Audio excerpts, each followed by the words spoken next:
Boa noite, amigos e amigas do nosso canal Escola Teológica Católica. Vamos gravar o nosso vídeo de hoje, como nós fazemos sempre, mas antes vamos rezar, como nós fazemos, para que tudo saia de acordo com a vontade de Deus. Em nome do Pai, do Filho e do Espírito Santo. Amém.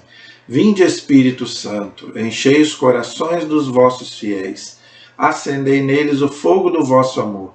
Enviai, Senhor, o teu Santo Espírito, e tudo será criado, e renovareis a face da terra. Oremos, ó Deus, que instruíste os corações dos vossos fiéis, com a luz do Espírito Santo, fazei que apreciemos retamente todas as coisas, segundo o mesmo Espírito, e gozemos sempre da sua consolação. Por Cristo Senhor nosso. Amém. Que a Virgem Maria também nos acompanhe nesta noite com a sua poderosa intercessão. Ave Maria, cheia de graça, o Senhor é convosco. Bendita sois vós entre as mulheres, e bendito é o fruto do vosso ventre, Jesus. Santa Maria, Mãe de Deus, rogai por nós, pecadores, agora e na hora de nossa morte. Amém. Glória ao Pai, ao Filho e ao Espírito Santo, como era no princípio, agora e sempre. Amém. Nossa Senhora Aparecida, rogai por nós. São José, rogai por nós. Em nome do Pai, do Filho e do Espírito Santo. Amém. Boa noite, espero que todos estejam bem, com saúde, na santa paz. Vamos gravar o nosso vídeo de hoje. Eu já estou aqui em mãos com o meu Catecismo da Igreja Católica para a gente continuar o nosso estudo do Catecismo, tá? Nós começamos na semana passada o estudo sobre a Igreja. Nós já terminamos o estudo sobre Deus, Jesus e o Espírito Santo. Agora nós estamos na parte da Igreja, que é a parte do credo, não é? Creio na Igreja Santa, Una, Católica, Apostólica. Então tudo isso nós vamos ver, tá bom? Então nós já começamos na aula passada. A igreja, gente, é um mistério, porque a igreja, ela é como Cristo. Jesus, ele tem duas partes, tá? Ele é uma pessoa divina com duas naturezas. Então Jesus é homem e é Deus. Nós já fizemos aí 25 aulas sobre Jesus e expliquei sobre isso. A igreja também. A igreja, por ela ser o corpo de Cristo, ela tem a parte divina, porque ela é uma instituição fundada por Cristo, na qual o Espírito Santo é quem comanda, é a alma da igreja, mas ela tem a parte humana. Por quê? Porque ela é formada de homens pecadores, que somos nós. Como diz São Paulo, nós somos membros do corpo, que é a igreja. Tá? Então nós fazemos parte da igreja de Cristo pelo batismo. Então a igreja, ela é um mistério por isso. Então é muito bonito quando a gente reza na missa, né? Somos um povo santo e pecador. Mas a igreja não é pecadora, a igreja só é santa. Porque a instituição que Jesus fundou é o corpo de Cristo, então ela não pode ser pecadora. Então como que a gente pode explicar isso? Ela é uma igreja santa, formada de homens pecadores. É assim que os santos padres da igreja explicavam. Santo Agostinho, São Tomás de Aquino, São Jerônimo. Então, a igreja é santa, a instituição, mas ela é formada de homens e mulheres pecadores. Ok? Então, por isso que é importante a gente aprender também. Não basta, gente, a gente aprender sobre Jesus. Infelizmente, tá? O senhor Martinho Lutero, ele falou, não, Jesus sim, a igreja não. Eu faço a minha fé, a Bíblia, pronto, acabou, não quero saber de igreja. É um erro. Não existe cristianismo sem a igreja, tá? Senão a gente degola Jesus. Tá, gente? Por quê? Porque Jesus é a cabeça e a igreja é o corpo. Se você fica só com a cabeça, só com Cristo, e você não quer saber da igreja, você degola o cristianismo. Então não existe cristianismo sem a igreja. É a igreja que te dá os sacramentos. É a igreja que te dá os mandamentos. A quem que Jesus falou lá? Vai para todos os povos, né? Pregai, batizai. É a igreja. Então, Jesus é quem deixou, gente. Tá? Muita gente não quer saber da igreja, não. Eu quero saber de Jesus, mas não quero saber da igreja, porque a igreja tem muitos, né, homens pecadores, o Papa é pecador, o padre é pecador. A gente não deve pensar assim. A gente não deve frequentar a igreja por causa de padre. Tá? Infelizmente, 90% dos católicos ainda pensam assim. Tá? Eu vou na igreja por causa do padre A, B ou C. Não vá na igreja por causa do padre. Você vai se decepcionar com a igreja, ou com as pessoas da igreja. Vá na igreja por causa de Jesus. É por causa dele que você tem que ir à igreja. Tá? Então é um erro essa questão, né, de as pessoas vão na missa só para reparar a roupa do outro. Não vamos com esse pensamento, gente. Eu sei que existe isso, né? As pessoas vão, ficam conversando, né? A gente sabe disso tudo, não quer, né? Nem ouve aquilo que o padre está falando.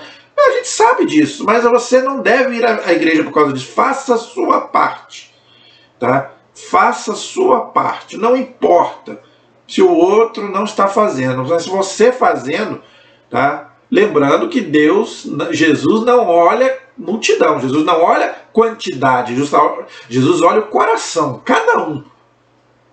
Ele vai naquela pessoa ali que realmente está ali com fé.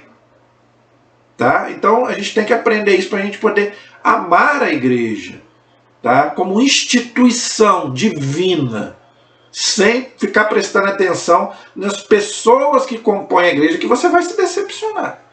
Principalmente a gente que trabalha, né, na igreja mesmo, né, a gente sabe que as pessoas são assim mesmo, são falhas. Nós também não somos santos, nós também temos as nossas falhas. Lembrando que Jesus contou a parábola do joio e do trigo. Vai haver joio e vai haver trigo. Isso é outra coisa que a gente tem que entender. Às vezes, por causa de uma minoria, a gente fica metendo malho na igreja, não é? Ah, mas aquele padre tal, aquele papa tal. Mas e os bons? E aqueles padres maravilhosos? E aqueles papas maravilhosos? Não, aqueles maus, vamos deixar para lá, Deus vai cuidar deles. Mas vamos então, será que não tem ninguém bom na igreja? Olha, eu posso falar por mim. Tá? Eu conheço muitos padres maravilhosos, diáconos, bispos, papas. Os últimos papas, gente, foram maravilhosos. Né? Nossa mãe, o Papa Francisco, por mais que as pessoas falem dele, mas é um papa maravilhoso. O Papa Bento XVI, João Paulo II, eles são da minha época. Mas pelo que eu vejo na história, né, os papas, João XXIII, Paulo VI, os últimos papas, foram maravilhosos. E nós temos bons padres, bons bispos, bons diáconos. Agora, se tem aquela minoria que não é fiel, deixa que Deus vai julgá-lo. Mas não vamos também se afastar da igreja por causa disso. Tá? Então, gente, abram aí o catecismo, quem tem. É na página 215. O parágrafo é o 751. Página 215. Parágrafo 751. Qual que é o título?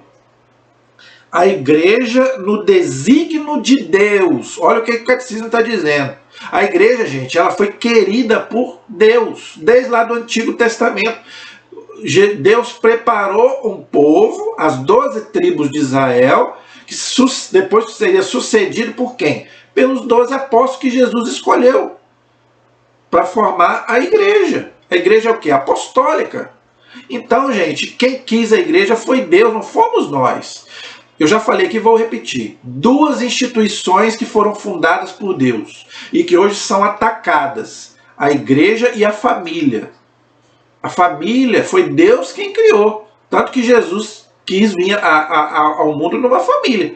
A Sagrada Família. E a igreja que Jesus também fundou.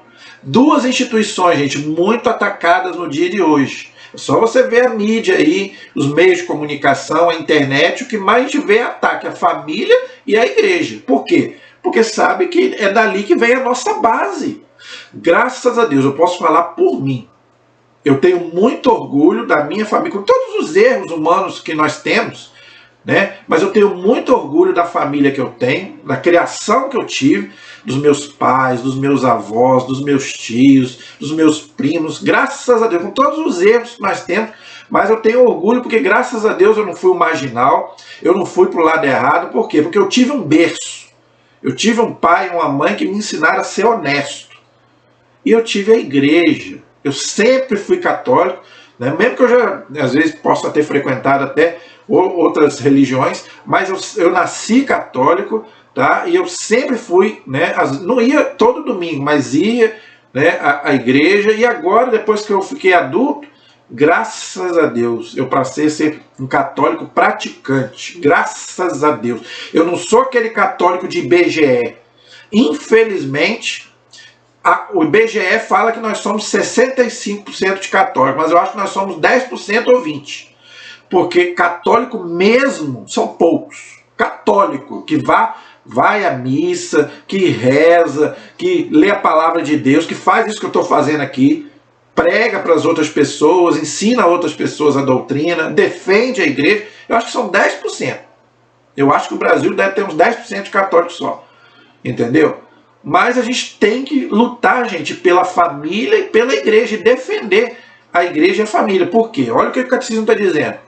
É um desígnio de Deus. A igreja foi Cristo quem fundou, é Deus quem quis. Tá? Então vamos lá. As denominações e as imagens da igreja. Vamos ver o que o catecismo nos ensina sobre isso. A palavra igreja significa eclésia, do grego ekalen, chamada fora. Perdão, significa convocação, assembleia, ok? Isso quer dizer a palavra igreja, o significado, ok? Lembrando, por isso que nós temos na teologia, né, a disciplina eclesiologia, ou seja, estudo da eclésia, ou seja, da igreja, é o que nós estamos fazendo agora, entendeu? É uma parte da teologia, como nós temos o estudo da escatologia, da cristologia, não é? Da pneumatologia, que é o Espírito Santo, e o estudo da igreja, que é a eclesiologia, o estudo da eclésia, ok? Que significa convocação, designa assembleia do povo. Tá vendo? Então, a igreja também significa Assembleia do Povo. Atos capítulo 19, versículo 39. Agora, veja. Geralmente de caráter religioso. Agora, veja, gente. O fato de ela ser uma Assembleia do Povo não quer dizer que o povo manda na igreja. Não é assim. Tá? A igreja não é igual a democracia, e não é igual a política que o poder emana do povo. Não. Gente, se a igreja fosse do povo, ela já teria acabado há muito tempo, porque cada cabeça é uma sentença. A igreja, ela não... claro, ela foi instituída para o povo, mas ela não vamos dizer assim, ela não é o povo que manda na igreja, não. É o clero. É Jesus, a parte espiritual é Jesus, lógico. Agora, quem manda na igreja é o clero, é o Papa, os bispos e a hierarquia da igreja. Entendeu? Depois vem nós leigos, não é? Mas ela não é o povo que manda na igreja, porque cada cabeça é uma sentença. Aí a igreja teria acabado há muito tempo, não é? Porque cada um, né, vai querer uma coisa.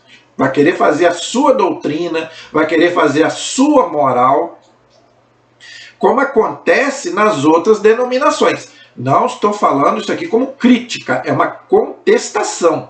Nas igrejas, por exemplo, protestantes, né, cada um, vamos dizer assim, manda na igreja deles. Entendeu? Não tem um governo como tem na igreja católica, que é comandada por um cabeça, que é o Papa, que eu já cansei de explicar aqui. Então, a igreja, quem manda é o Papa. Claro que é Jesus. Primeiramente é Jesus. Estou falando fisicamente, aqui na Terra, vamos dizer assim. Já falei que a igreja é humana e é divina. A parte divina é Cristo, lógico. Mas na parte humana, quem manda é o Papa, em comunhão com a hierarquia da igreja. Os bispos, padres, diáconos, depois vem nós leigos. Entenderam? Então nós temos que acatar as ordens dos nossos superiores. Entendeu? Então a igreja, ela foi fundada num caráter religioso. Então a igreja ela não pode se meter em outros assuntos, como já aconteceu na história da igreja. Por que a igreja errou muito no passado? Porque ela quis se meter em ciência, né? Se ela se meter em política, ela vai errar. Se ela se meter em outras coisas, ela vai errar, porque ela não foi feita para isso. Igual muita gente, né, fala aí, por que a igreja hoje está muito dividida? Porque a igreja começou a querer se intrometer na política. Aí tem bispos, né, da tal da esquerda e tem bispo da tal da direita. Tem padres da esquerda e padres da direita. Mas a igreja não foi feita para isso. Tanto que está no Código de Direito Canônico. O clero não pode se candidatar a nada, porque divide o rebanho. Entendeu? Se o padre tal falar a favor de um candidato, o outro que não apoia aquele candidato vai ficar contra o padre. E o padre é um pastor. O bispo é um pastor. O papa é um pastor. Então a igreja não pode fazer política partidária para ninguém. Então a igreja não pode se meter em política. Isso aí deixa lá para os políticos, para o povo. A igreja ela foi feita para a religião. Entendeu? Simplesmente para isso.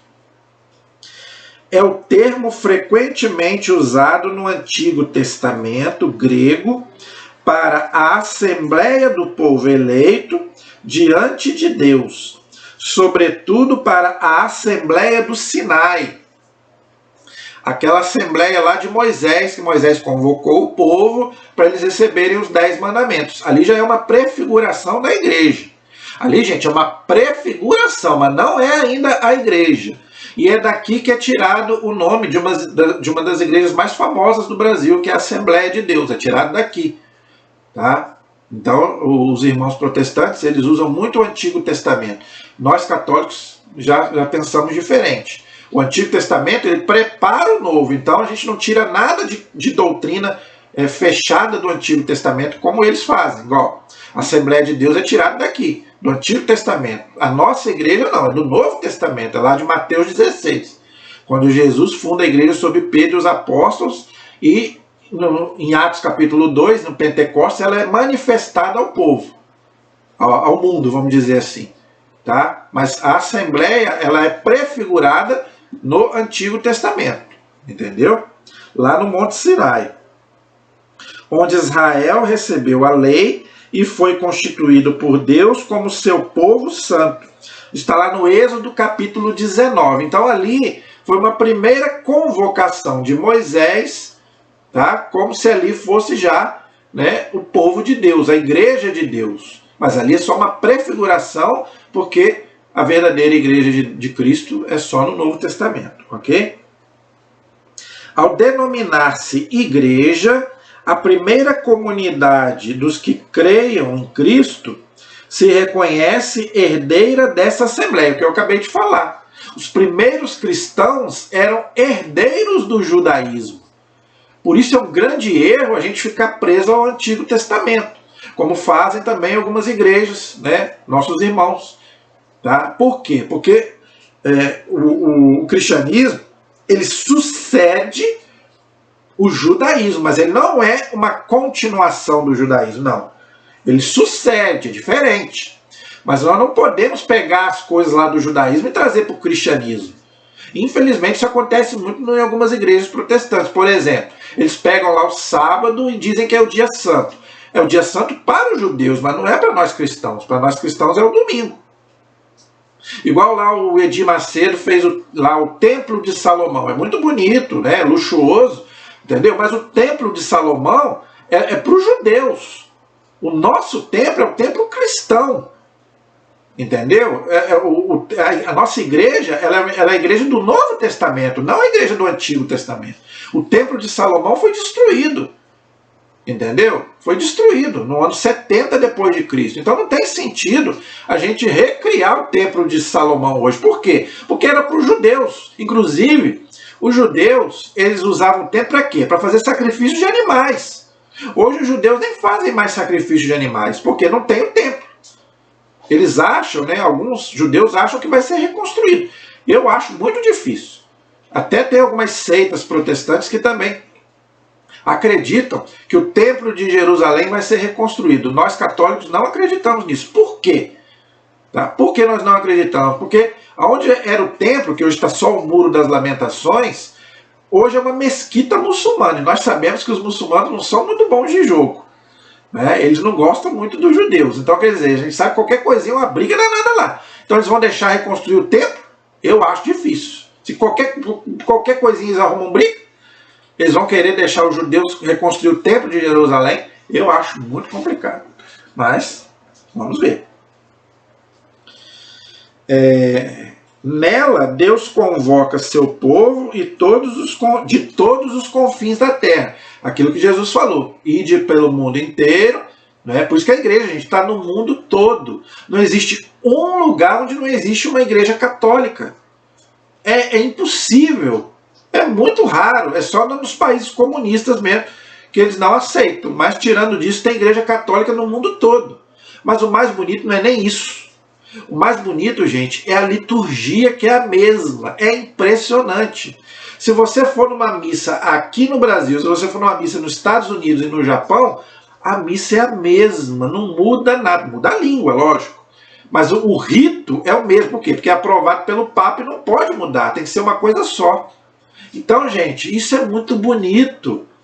Tá? Se você ler o Evangelho aqui, e você for no Japão, você vai ler o mesmo Evangelho na missa. Entendeu?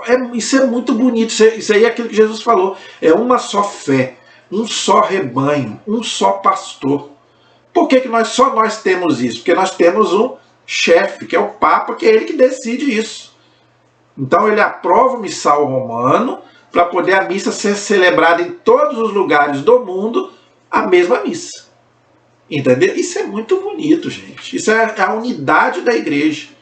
Entendeu? O termo Kyriaka, do qual deriva Church, Kirk, significa que pertence ao Senhor. Então, gente, a igreja pertence a Cristo. Ela não pertence nem ao Papa, nem ao... Por isso que ela não vai acabar nunca. Só vai acabar quando Jesus voltar. Tá? Jesus já disse, as portas do inferno não prevalecerão contra a igreja. Não adianta, gente. A igreja católica, apostólica, romana não vai acabar nunca. Com todos os erros humanos que ela tem, com tudo de ruim que acontece com ela, as perseguições, tudo, com os maus filhos que ela tem, seja padres ou leigos, mas a igreja não vai acabar. Por quê? Porque ela pertence a Cristo. Entendeu? Então, por isso que ela não acaba. Ela pode sofrer muito, como Cristo sofreu, né? Mas ela não vai acabar nunca. Entendeu? É o parágrafo 751. 752. Na linguagem cristã, a palavra igreja designa a assembleia litúrgica. Olha aí.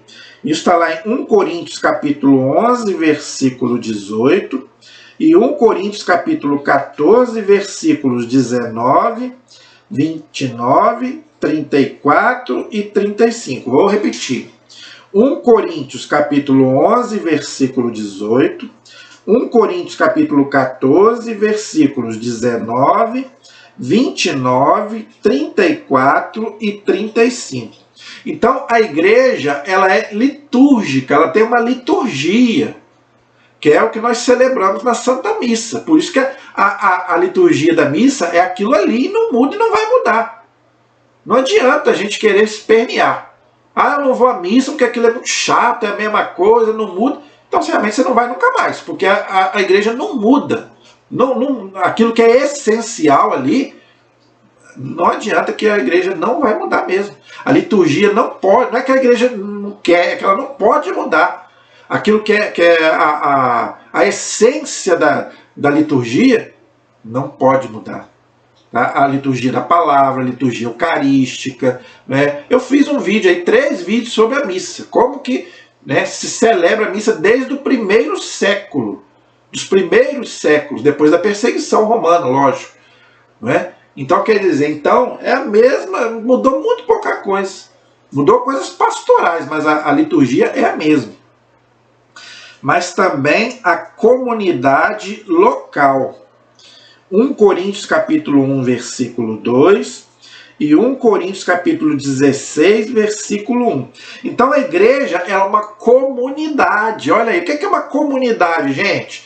É para a gente viver em comunidade, em comunhão uns com os outros. Por isso que a gente não pode ficar dentro de casa. A igreja é uma comunidade. Você tem que ir para a comunidade, irmão. O católico é um ser comunitário. Tá? Eu acho muito bonito os nossos irmãos protestantes. Eles são comunidade. Tá? E não é só comunidade de encher a igreja, não. Não estou falando só de encher a igreja, não. Comunidade mesmo. Eles são unidos. Né? Um vai na casa do outro, não é? É assim. Não é só. Não estou falando também só dali da hora da missa, não. Também é o principal. Mas também a gente se reunir em casa para fazer uma oração, fazer um estudo da palavra de Deus. Gente, isso é comunidade. A igreja é isso. Os primeiros cristãos faziam isso. Se reuniam. Onde que eles se reuniam? Nas casas. Não é? Então, graças a Deus, hoje a igreja está voltando com os grupos. Não, mas não é só dentro da igreja, não. Nós temos também que ter o nosso grupinho, não é? Na família, não é? Ou mesmo de amigos, para a gente poder rezar um terço, não é? Ler, fazer um estudo da palavra de Deus, um estudo do catecismo, entendeu? Nós temos que fazer. Isso aí, isso é comunidade. Ou toda a comunidade universal dos crentes. Lembrando que a palavra católica significa universal, não tem nada a ver com a igreja lá universal do Edir Macedo. Universal quer dizer católico, tá? E quando ele fala aí dos crentes, gente, é todos aqueles que fazem a vontade de Deus. Esses crentes aqui não são os irmãos protestantes, não, que são chamados de crentes, não. Tá? Até porque todos aqueles que são que acreditam em Cristo são evangélicos, por exemplo. Então, esses crentes aqui não são só os nossos irmãos, não. É um erro. Aliás, o nome deles não é nem crente e nem evangélicos, é protestantes. Esse é o nome. É o nome lá da época do Lutero lá. Aqui no Brasil ficou essa denominação de evangélicos ou crentes, mas o correto é protestantes. Esse é o nome correto. Tá? Então, os crentes aqui que o Cassio está dizendo não são só os irmãos protestantes, não. São todos aqueles. E outra mais importante, não é só os que creem em Cristo, não. Porque acreditar em Jesus, o diabo também acredita. Sabia que o diabo acredita em Deus? Acredita. Várias vezes ele falou com Jesus: eu sei que você é o Filho de Deus. O diabo acredita em Jesus. Ele só não vive, não segue Jesus, é diferente. Então, o crente aqui não é aquele que acredita. Acreditar em Jesus é eu acredito em Jesus. Isso é maravilhoso. Entendeu? Mas, e fica de braço cruzado? Que crente é esse? Não. O que Jesus falou lá no Evangelho? Nem todo aquele que me diz Senhor, Senhor entrará no reino dos céus, mas aquele que faz a vontade do meu Pai. Então, o crente, muito mais do que aquele que acredita em Deus, é aquele que faz a vontade de Deus. Então, esse é o verdadeiro crente. É um imitador de Cristo. Entender? Então, o crente aqui, vamos entender a palavra. Não é só aquele que acredita, que crê em Deus e crê em Jesus. Não. É aquele que vive de acordo com a vontade de Deus e de Jesus. Tá? 1 Coríntios capítulo 15, versículo 9... e Gálatas capítulo 1, versículo 13, Filipenses capítulo 3, versículo 6. Lembrando, gente, anotem esses textos para você ler em casa, que aqui eu não tenho como ler, eu já expliquei sobre isso. Esses três significados são inseparáveis. A igreja é o povo de Deus, olha só, a igreja é o povo de Deus que reúne no mundo inteiro. Então, a igreja está no mundo inteiro, não é só Quinta Peruna, não é só no Rio de Janeiro, no mundo inteiro. Todos somos igrejas, através do batismo. Todo aquele que é batizado pertence à igreja. Por isso, gente, que a igreja pede tanto para a pessoa ser batizada o mais rápido possível. Se você não é batizado, você não pertence à igreja, você não é povo de Deus, você não é filho de Deus. Já expliquei isso aqui 1 milhão de vezes. Infelizmente, essa mentalidade pagã do mundo hoje não quer saber de batizar o filho. Ah, vou esperar crescer, aí vai decidir. Você espera crescer para dar vacina no seu filho? Você espera crescer para dar comida ao seu filho? Para mandar ele para o colégio? Agora, por que as coisas de Deus tem que esperar crescer? Não, senhor. Tem que esperar crescer coisa nenhuma. Batiza o mais rápido possível, para ele poder pertencer ao povo de Deus, que é a igreja. Existe nas comunidades locais e se realiza como assembleia litúrgica, sobretudo eucarística. Gente, isso aqui é desde o primeiro século. A Igreja de Cristo, ela celebrava a Eucaristia. Isso está na Bíblia, tá? Isso está na tradição da igreja. Só você pegar os primeiros escritos da igreja, você vai ver a igreja celebrando, né, o quê? A Eucaristia, o corpo e o sangue de Cristo. Então não existe igreja de Cristo sem Eucaristia. Esse é o perigo de você abandonar a Igreja Católica. Porque não tem Eucaristia nas outras religiões, nem nos nossos irmãos protestantes. Tá, gente? Nas igrejas protestantes não tem Eucaristia. Eles não acreditam, e mesmo que acreditassem, lá não tem Eucaristia. Por quê? Porque para ter Eucaristia precisa ter o sacramento da ordem. E eles não têm o sacramento da ordem. Entenderam? Então, primeiro, que eles não acreditam, para eles ali é um símbolo. Aquele pão que eles fazem ali a oração, para eles é um símbolo. Para nós, não. Para nós é o corpo de Cristo. Porque Jesus não falou que era símbolo, Jesus falou que é o corpo dele. Quem come minha carne e bebe meu sangue permanece em mim. E Jesus falou isso várias vezes no Evangelho de São João. Então ele não falou nada disso, ele nunca usou essa palavra, símbolo. Então, para nós, sem chance de ser símbolo. Agora, mesmo que eles acreditassem que fosse o corpo de Cristo, não daria para ter Eucaristia nas igrejas protestantes. Por quê? Porque eles não têm o sacramento da ordem. Lutero eliminou todos os sacramentos. Tá? Então, eles não têm o sacramento da ordem. Para poder celebrar a Eucaristia, né, precisa do sacramento da ordem. Por isso que, se não tiver padre, não tem missa, não tem Eucaristia. Por quê? Porque eu não tenho o sacramento da ordem. Eu não posso celebrar uma missa. Por quê? Porque eu não tenho o sacramento da ordem. Então, se não tiver padre, não tem Eucaristia. Entendeu? O sacramento da ordem é aquele sacramento onde o padre, o bispo e o papa, né, são ungidos por Deus para celebrar, inclusive, a transubstanciação, o milagre da transubstanciação. Né? O pão que vai se transformar no corpo de Cristo e o vinho no sangue de Cristo. As mãos deles são ungidas para isso. Tá? Então, só tem na Igreja Católica. Então, por que eu estou explicando isso? Porque às vezes tem gente que participa lá da ceia dos nossos irmãos e acha que é Eucaristia, mas não é. Ali não é Eucaristia, é uma oração que eles fazem lá, eles fazem a ceia deles lá, a gente respeita, mas não é Eucaristia, não é corpo de Cristo. Entendeu? Então esse é o perigo do católico que deixa a igreja e vai para as outras religiões, porque perde o corpo de Cristo, não comunga mais do corpo de Cristo. Tá? Então isso é desde o primeiro século, não é de agora não. Tá? Isso é desde o primeiro século. Ela vive da palavra, olha aí, então a igreja vive da palavra de Deus e do corpo de Cristo, ou seja, da Eucaristia, que eu já expliquei. E se torna assim corpo de Cristo. Eu já expliquei, a igreja é o corpo de Cristo.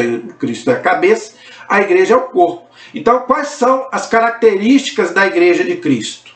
A palavra, olha aí, ela vive da palavra e do corpo de Cristo. Por isso que a igreja, a missa, ela tem duas partes. Ela é 1 hora, dia de domingo, não é? Então, ela é 1 hora. A primeira meia hora é a liturgia da palavra. É a palavra de Deus, não é? As leituras, as 3 leituras, a primeira leitura, o salmo, a segunda leitura e o evangelho. Então, e o padre explicando O padre tem que explicar, dia de domingo, né? Ele tem que explicar as leituras para o povo entender. Tá? Então a primeira meia hora é a liturgia da palavra, que o catecismo está falando aqui. E a segunda parte, a meia hora em diante, é a chamada liturgia eucarística, é a preparação das oferendas para o povo receber o corpo e o sangue de Cristo. Então por isso que o catecismo está dizendo aqui. A igreja vive da palavra e do corpo de Cristo e se torna assim corpo de Cristo. Entendeu? É muito bonito isso, gente. Isso nos dá uma alegria tão grande de ser católicos. E eu não troco isso por nada. Eu respeito, né, as pessoas de outras religiões, mas eu não troco isso por nada. Entendeu? Não troco mesmo. Esse é o parágrafo 752. Os símbolos da igreja. Agora vamos ver alguns símbolos da igreja. Lembra que eu falei dos símbolos do Espírito Santo? A igreja também tem alguns símbolos, ok? 753. Na Sagrada Escritura, encontramos uma multidão de imagens e figuras interligadas pelas quais a revelação fala do mistério inesgotável da igreja. Olha aí, tá vendo? A igreja é um mistério, assim como Cristo é um mistério. Deus é um mistério. A igreja, como é o corpo de Cristo, também é um mistério. Entendeu? As imagens tiradas do Antigo Testamento constituem variações de uma ideia de fundo, a do povo de Deus. Então, no Antigo Testamento, qual é a ideia de igreja? É o povo de Deus, é o povo que Deus escolhe, não é, para ser o seu povo. Então, de todos aqueles povos ali que viviam, Deus escolheu o seu povo, o povo de Israel, o povo judeu, da qual vai nascer o Messias. Entendeu?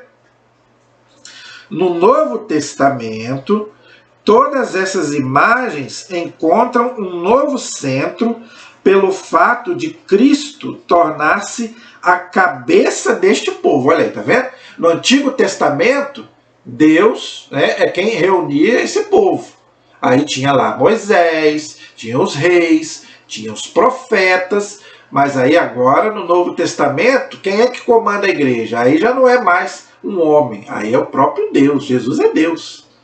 Tá vendo a diferença da igreja do Novo Testamento para a igreja do Antigo Testamento? A igreja do Novo Testamento, gente, o dono dela é um Deus, não é? É um homem também, mas é um Deus. É diferente lá do Antigo Testamento. Entendeu? Agora não. Agora Deus realmente veio no meio de nós e fundou a sua igreja. Eu já expliquei isso aqui, vou explicar de novo. Jesus nasceu dentro do judaísmo, tanto que ele passou por todas as coisas lá do judaísmo, circuncisão, né? Ia no templo, nas festas judaicas. Como os judeus não o aceitaram, ele já não é mais judeu. Agora, né? Ele rompeu com o sábado, né? Ele falou, o homem, né? O sábado foi feito para o homem, não o homem para o sábado. Entendeu? Então ele rompeu com aquilo tudo e fundou o cristianismo, a sua igreja. Tá? Então agora é Cristo, é Deus. Não é mais um homem, um simples homem. Entendeu? Essa é a diferença da igreja do Novo Testamento. Entendeu? Que o Antigo Testamento preparou. Entendeu? Que é então seu corpo, já expliquei. Em torno deste centro agruparam-se imagens tiradas ou da vida pastoral ou da vida dos campos, ou do trabalho de construção, ou da família e do casamento. Então Jesus comparava a igreja em parábolas. É só você ver. Lá no Antigo Testamento, perdão, no Novo Testamento, Jesus ele compara a igreja, como diz o catecismo aqui, não é? Como o campo. Né? Ele conta várias parábolas lá do campo, ele conta da construção do edifício, não é? Da família, ele compara com a igreja com a família e também com o casamento. Até isso Jesus comparou a igreja, né, que é sua esposa, com o casamento. A fidelidade que o marido e a mulher têm que ter com a fidelidade que Cristo tem pela igreja e a igreja tem por Cristo. Então isso tudo são figuras, simbologias da igreja de Cristo. Então você pode ver alguns textos sobre isso. Por exemplo, vou dar alguns textos aqui. Efésios capítulo 1, versículo 22, vai anotando aí. Colossenses capítulo 1, versículo 18. João capítulo 10, versículos de 1 a 10. Então, são esses. Então, gente, esses textos falam dessa simbologia da igreja. Jesus falou que ele é o pastor, nós somos a ovelha, né? Nós somos igreja e somos as ovelhas do seu rebanho. Olha que bonita, essa comparação é muito bonita, né? Jesus é o pastor e nós somos as suas ovelhas, né? É muito bonita essa comparação, né? Então, Jesus faz muito, ele falava muito em parábolas, né? Então, esse é o parágrafo 753. O 754 diz assim: com efeito, a igreja é o redil, do qual Cristo é a única e necessária porta. Então, Jesus é a única e necessária porta. Ele fala, eu sou a porta das ovelhas. Quem entrar por mim será salvo. Então, não tem salvação fora de Jesus. Então, por isso que a gente não pode comparar Jesus com ninguém. Tá? Esse negócio de ficar botando Jesus no meio desse povo, né? Desses outros fundadores de religião aí, tal, é um erro completo. Respeitamos todas as religiões, mas Jesus não pode ser comparado com ninguém. Deus é Deus, o homem é o homem. Tanto que ele é o único que está lá com o túmulo vazio, os outros estão todo mundo lá. Então não podemos comparar Jesus com ninguém. Ela, quem é a igreja, é também a grei da qual o próprio Deus prenunciou que seria o pastor. Isso está lá no Salmo 22, a gente sabe isso, não é? Está lá também no livro de Isaías, capítulo 40, versículo 11, e Ezequiel 34, de 11 a 31.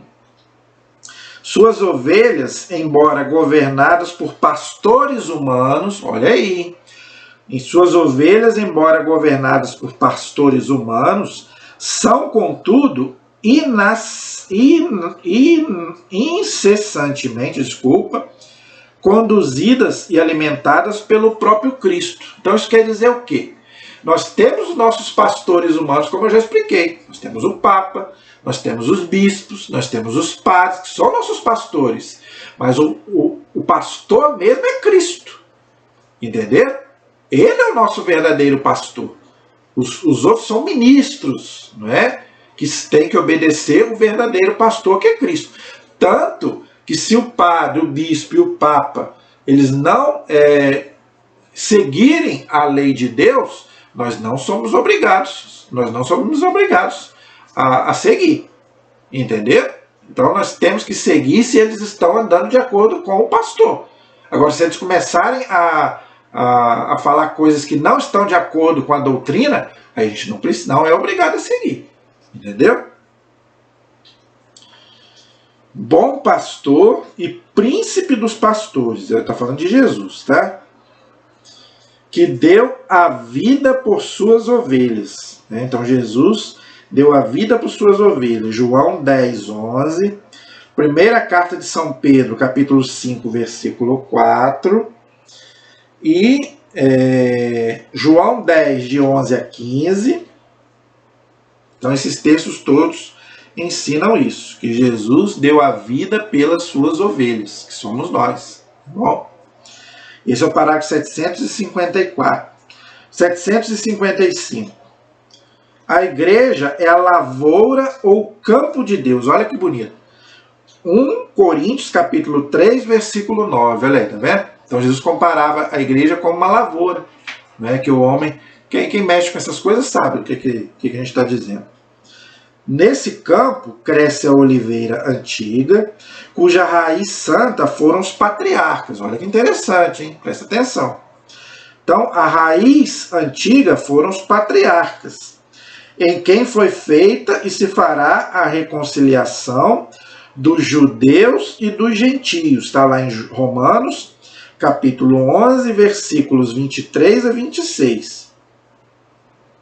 Então, gente, os judeus, eles são o povo escolhido de Deus. Infelizmente, eles não aceitaram o Messias. Mas, segundo São Paulo, aqui na carta aos Romanos, capítulo 11, versículos 13 a 26, antes da vinda de Jesus, os judeus e os gentios serão um único povo. é o povo de Deus, ok? Então vamos aguardar. Então esse é outro sinal da vinda de Jesus. Muita gente fica perguntando, né, quando que Jesus vai voltar. Ninguém sabe, ele não disse o dia nem a hora, mas ele deu algumas pistas. Tem alguns sinais que já aconteceram, né? Agora tem alguns sinais que ainda faltam acontecer. O evangelho ser pregado a todas as nações, tem muita gente que ainda não conhece Jesus, e esse também, da conversão dos judeus. Claro que tem alguns judeus que já se converteram, mas tem muitos judeus que ainda não se converteram. Então, quando o povo de Israel se converter a Cristo, aí sim Jesus vai voltar. Entendeu? Como diz aqui o catecismo e também a palavra de Deus. Ok? Ela, a igreja, foi plantada pelo celeste viticultor, ou seja, Deus, como vinha eleita. Está lá em Mateus 21, 33 a 43, Isaías 5, de 1 a 3. Cristo é a verdadeira videira, que dá a vida e fecundidade aos ramos. Quer dizer, a nós que pela igreja permanecemos nele, sem o qual nada podemos fazer. João capítulo 15, versículos 1 a 5. Eu gosto muito desse texto, gente. João 15, de 1 a 5. É um texto que eu trago para a minha vida.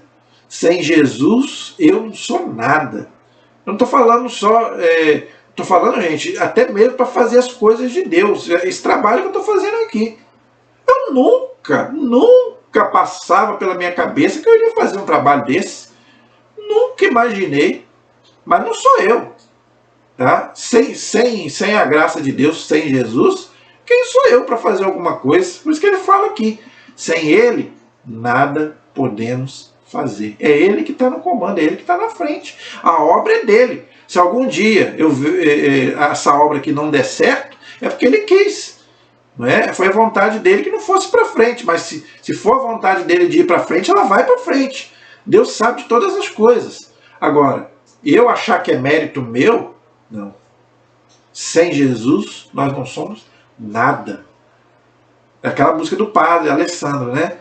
O que é que eu sou sem Jesus? Nada. Ninguém. Então esse é o parágrafo 755. 756. Com frequência, a igreja é também chamada de construção de Deus. Outro símbolo bonito, né? Uma construção. Todo mundo sabe o que é uma construção. Para você fazer um prédio, para você fazer uma casa, você tem que começar a fazer os alicerces, né? Então Jesus compara a igreja com isso. Tá? Depois você pode ler lá. 1 Coríntios capítulo 3, versículo 9. O próprio Senhor comparou-se à pedra que os construtores rejeitaram, se tornou a pedra angular. Mateus 21, 42, Atos capítulo 4, versículo 11, 1 Pedro 2, 7 e o Salmo 118, versículo 22. Então, essa pedra que eles rejeitaram é o próprio Deus, é o próprio Cristo. Os judeus, infelizmente, como povo de Deus, não aceitaram, né, Jesus como Messias, né, infelizmente. Sobre este fundamento, a igreja é construída pelos apóstolos. Eu já expliquei sobre isso. 1 Coríntios capítulo 3, versículo 11. Então a igreja, por isso que ela é apostólica. Por isso que ela tem que ter sucessão apostólica. Se ela não tiver isso, ela não é a igreja de Cristo. Entendeu? E dele quem? Cristo, recebe firmeza e coesão. Essa construção recebe vários nomes. Por exemplo, casa de Deus. Olha que bonito. Então, gente, a igreja é a casa de Deus. 1 Timóteo capítulo 3, versículo 15. Efésios capítulo 2, versículos 19 a 22. Então, a igreja é a casa de Deus. Por isso, gente, a gente tem que ter muito respeito quando a gente estiver na igreja. Eu já falei isso aqui e vou repetir. O que eu tenho visto de falta de respeito na igreja é com roupa, gente com cada tipo de roupa na igreja. Os padres vivem batendo nessa tecla. Tem gente que vai para a missa como se estivesse indo para um baile, como se estivesse indo, pior ainda, para outros lugares. Principalmente as santas mulheres. Como dizia um padre amigo meu, entendeu? O padre Rodrigo da Matriz sempre falava, quando você for sair de casa, olha no espelho. Gente, será que essa roupa está adequada para mim ir para a igreja? A igreja, gente, é a casa de Deus. Né? Como dizia o padre Léo. Senão, em vez do padre falar corpo de Cristo, ele vai falar Cristo que corpo. Né? Então, quer dizer, brincadeira dele, né? Quer dizer, mas é assim, gente. Né? Tem mulheres que se vestem muito provocantes na Santa Missa. Às vezes senta, fica cruzando as pernas, dependendo do vestido. Cuidado, não seja tentação para o homem. O homem ele é muito tentado por aquilo que ele vê. Entenderam? Então, cuidado com as roupas. E cuidado com conversa dentro da igreja. Igreja é lugar de oração, lugar de silêncio. Eu tenho visto uma conversaiada dentro da igreja. Meu pai do céu. Igreja não é lugar para bater papo, não. Deixa para bater papo lá fora quando acabar a missa. Mas na hora que o padre está pregando, na hora da celebração, pessoas conversando. Gente, ali é a casa de Deus. Então as pessoas perderam totalmente o respeito. O que Jesus falou lá no Evangelho? A minha casa é uma casa de oração. Ali é casa de oração. Ali é lugar para isso. Ali é a casa de Deus. Na qual habita a sua família. Olha aí, nós somos a família de Deus. Você é a família de Deus, se você é batizado. Morada de Deus no Espírito Santo. Por isso a importância do Espírito Santo, você ter o Espírito Santo, para você saber essas coisas. Tenda de Deus entre os homens. Olha que definição bonita. Apocalipse 21, 3. Então a igreja é a tenda, a igreja é a morada de Deus no Espírito, a tenda de Deus entre os homens. E principalmente templo santo, que representado pelos santuários de pedra, é louvado pelos santos padres, e não sem razão, comparado na liturgia com a cidade santa, a Nova Jerusalém, pois nela somos, nesta terra, como as pedras vivas que entram na construção. Olha que bonito, gente. 1 Pedro, capítulo 2, versículo 5. Tem gente que fala assim, mas esse negócio de igreja, não precisa de igreja não, porque Jesus falou que o templo de Deus somos nós. Claro que o templo de Deus somos nós, mas Jesus também mandou a gente ir para o templo. Jesus lá no Antigo Testamento, ele não saía do templo, e era o templo lá, que hoje é como se fosse a igreja, é o templo de pedra. Jesus não saía do templo, entendeu? Ele ia direto no templo de Jerusalém. Então como é que não é para ir para a igreja? Claro que é. Claro que o templo maior somos nós, o nosso corpo. Mas Jesus mandou ir para o templo. Senão para que ele deixou a igreja então? De enfeite? Não, senhor. É para ir para a igreja, sim, senhor. Não fica dando desculpa, não. E João contempla esta cidade santa, que na renovação do mundo desce do céu, de junto de Deus, adornada com uma esposa, olha aí, tá vendo? Enfeitada para seu esposo. Apocalipse 21, versículos 1 e 2. Essa comparação entre Cristo e a igreja e o casamento é muito bonito. Pena que ninguém esquenta com isso mais hoje, né?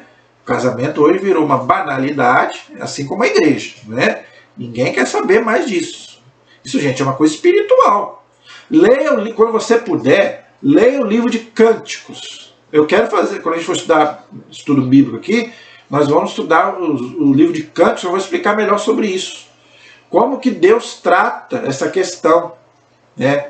É a nossa alma e Deus, ele compara como se fosse um casamento entre marido e mulher e Cristo e a igreja.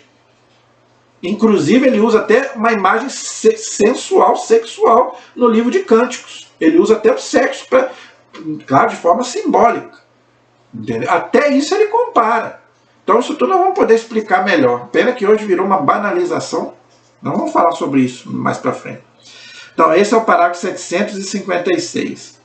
E o último parágrafo de hoje, gente, 757. A igreja é chamada de Jerusalém Celeste e nossa mãe. Gálatas capítulo 4, versículo 26. A igreja, gente, é nossa mãe. Assim como a Virgem Maria é a nossa mãe, a igreja também é nossa mãe. Por isso está lá no Apocalipse capítulo 12, versículo 1. Muita gente pergunta, quem que é a mulher do Apocalipse 12:1?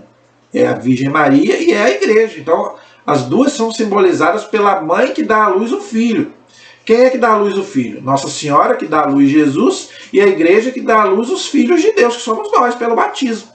Então, a igreja é nossa mãe. É a esposa de Cristo e é a mãe daqueles que são família de Deus, que são batizados. Então, você vai ficar falando mal da sua mãe? Gente, eu acho um absurdo os católicos que ficam falando mal da igreja. Eu acho isso as pessoas de fora falar mal da igreja, eu entendo. Agora, católicos falarem mal da igreja, isso aí é você falar mal. É como se você estivesse falando mal da sua mãe, da terra. Porque a igreja é nossa mãe. Como a Virgem Maria também é nossa mãe. São as três mães que nós temos: a mãe da terra, a mãe do céu e a mãe igreja. Entendeu? É ainda descrita como a esposa imaculada do Cordeiro Imaculado. Gente, isso é muito forte. Apocalipse capítulo 19, versículo 7, 21, versículos 2 e 9 e 22, versículo 17, como eu já falei. Né? Pena que é tão banalizado hoje a igreja e o casamento. Mas é muito sério isso. Né? Então é comparado a igreja com a esposa imaculada do Cordeiro Imaculado. Quem é a Imaculada? É a Virgem Maria. Então por isso que a igreja ensina que Nossa Senhora é a imagem da igreja. Por quê? Porque ela é a Imaculada. Então ela que representa, por isso que a gente fala que ela é a esposa do Espírito Santo, porque ela é a Imaculada. Né? Muito bonito isso. Cristo amou-a e a ela se entregou, a fim de santificá-la. Efésios capítulo 5, versículo 26. Associou-a a si por uma aliança indissolúvel e incessantemente a nutre e dela cuida. Efésios capítulo 5, versículo 29. Eu teria que ter aqui muito tempo para explicar isso, mas já estamos com quase 1 hora de vídeo. Mas aqui, gente, está muito claro a comparação da igreja, que é a esposa de Cristo, com o casamento. Olha o que ele fala aqui. Por uma aliança indissolúvel. Por isso que nós colocamos, quando a gente casa, uma aliança no dedo para sempre. Né? Infelizmente, muitos não seguem isso até o final. Infelizmente. Mas nós colocamos uma aliança ali, né? Porque é a aliança de Deus com o seu povo. E Deus é fiel. Por isso que o padre pergunta. Recebe essa aliança, promete ao outro, amor e fidelidade é para toda a vida que vocês... Tem gente que infelizmente não cumpre. Infelizmente. Paciência. E incessantemente a nutre e cuida dela. Então, assim como Cristo cuida da sua igreja e a igreja cuida da doutrina de Cristo, também marido e mulher têm que cuidar um do outro. É a imagem do casamento e a imagem da igreja. Pena que hoje ninguém faz isso. Mas, paciência. Então, gente, aí são alguns símbolos da igreja que são relacionados com Cristo, com Jesus e a igreja, e alguns símbolos da igreja, tá bom? Paramos então no parágrafo 757. Na próxima aula, vamos continuar esse estudo. O parágrafo é o 758, o título é Origem, Fundação e Missão da Igreja. Interessante. Origem, fundação e missão da igreja. Então nós vamos ver isso na próxima aula, se Deus quiser. Espero que vocês tenham gostado da nossa aula de hoje. Então daqui para frente, gente, a gente vai fazer uma série de aulas aí sobre a igreja. Eu tenho certeza que quando a gente acabar esse estudo, você vai mudar totalmente o seu pensamento sobre a igreja. Vai ter muito mais amor, né? E vai querer muito mais ser um católico convicto da sua fé e da sua igreja. Eu tenho certeza absoluta que você, depois que você estudar, né, sobre isso, você não vai mudar de religião. Eu tenho certeza. Pode vir quem quiser te mudar, mas eu tenho certeza que ninguém vai deixar a igreja depois que estudar um pouco sobre a história dessa igreja maravilhosa, né? A maravilha que é essa igreja fundada por nosso Senhor Jesus Cristo. Amém? Então, continue pedindo aí a sua inscrição, seu comentário, tá? Coloque aí, por favor, compartilhe os nossos vídeos, que a gente precisa muito da ajuda de vocês. Amém? A nossa proteção está no nome do Senhor, que fez o céu e fez a terra. Estivemos e permaneceremos unidos em nome do Pai, do Filho e do Espírito Santo. Amém? Que Deus abençoe a todos. Até a próxima.